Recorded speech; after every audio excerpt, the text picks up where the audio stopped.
Africa, channel 405. Oil prices have soared to their highest level since 2008 in early trade amid the risk of a Western ban on Russian oil imports. This is exacerbated by delays in the Iran nuclear talks and the potential return of Iranian crude exports. The oil benchmark jumped by nearly 13% to hit $130 a barrel, on track for its biggest daily percentage gain since May 2020.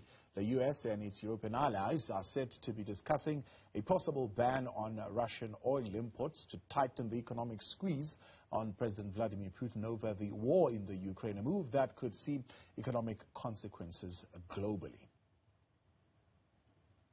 Now, the question tonight is, how will this affect South Africa and the African continent as a whole under the current economic climate? Ubuntunomics Director Sbu Nyathi joins me now to unpack this. Sbu, good evening, and thank you very much for your time. Oil sanctions on Russia would certainly not only be detrimental for Russia, but how will it impact us in South Africa, but the continent at large? Hello there, Thabo, and your viewers.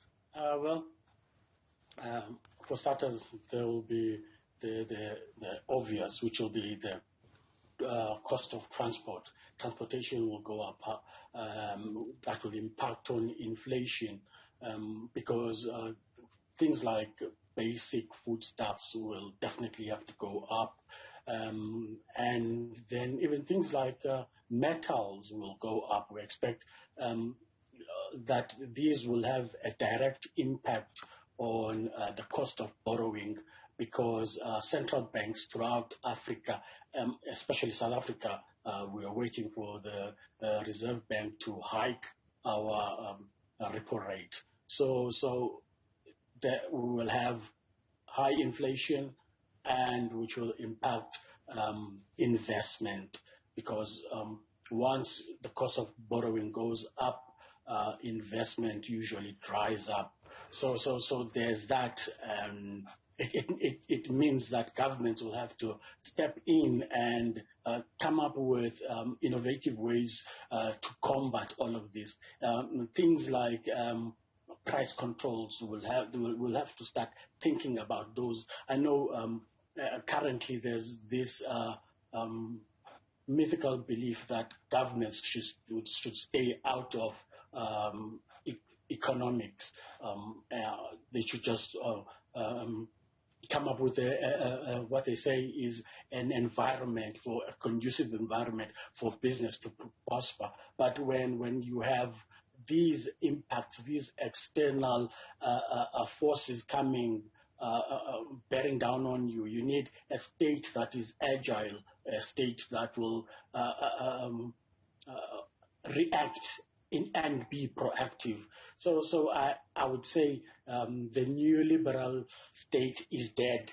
We need to have a state that is reactive. Some saying a bit this is a war. How do you respond with policy instruments to a war that is really uncertain as to how long, firstly, it will go, how it will turn out, and what the future holds, and therefore, what instruments in policy do you use, or even what instruments can you use in the economy to shield yourself against an unpredictable war?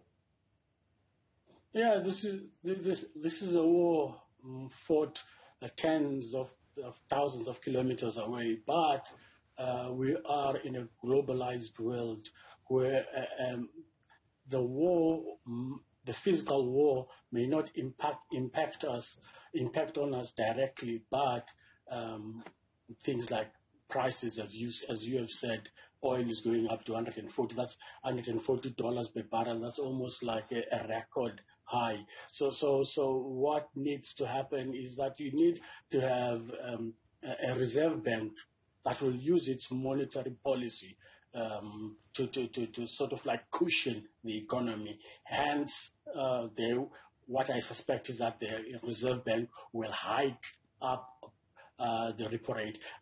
If I was in the shoes of the governor, I wouldn't hike up the repo rate because South Africa, as it is is stagnant. Our economy is not growing, and so these external factors should not be impacting on us as immediately. So there are other monetary tools that he could use, and also there are fiscal tools that the government can employ. Things like trying to boost aggregate demand in the economy by, as the government has said over and over again, that they will embark on this infrastructure build program. So what I would do is I would concentrate on South Africa and never mind things like the debt to GDP ratios, how high they are. I mean, we are on average, South Africa is not highly indebted, and in what is most important is that South Africa has most of its debt is in the local rand. So you've got fiscal tools to use, sort of like borrow a little bit more locally. Don't go to the IMF or World Bank, or make it easier for banks to extend loans. That is on the monetary side, yeah. Yeah.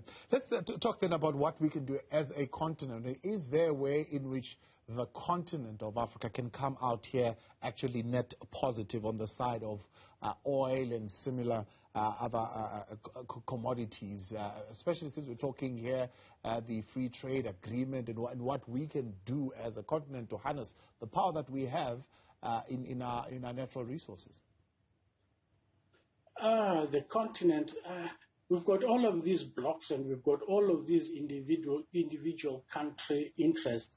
Like the president was saying today, reminding everyone that 23 countries didn't vote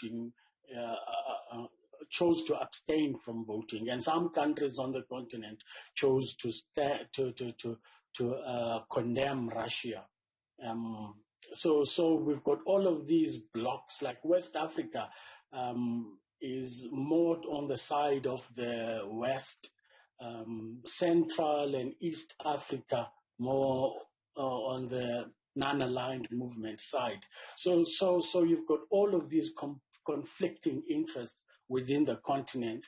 But on the positive side, one thing that can happen is that there will be a commodity price boom, and so countries might get a little bit more in their kitties than they expected, but that is none of their doing. It's just luck on their side. So there could be luck, but that will have to be measured against the real cost of inflation or lack of investment in these countries, because investment might dry up. There might be lower foreign direct investment into Africa. There's already stagnation in most African countries because they are highly indebted. So you will get all of these. Africa is a bit of a mixed masala at the moment.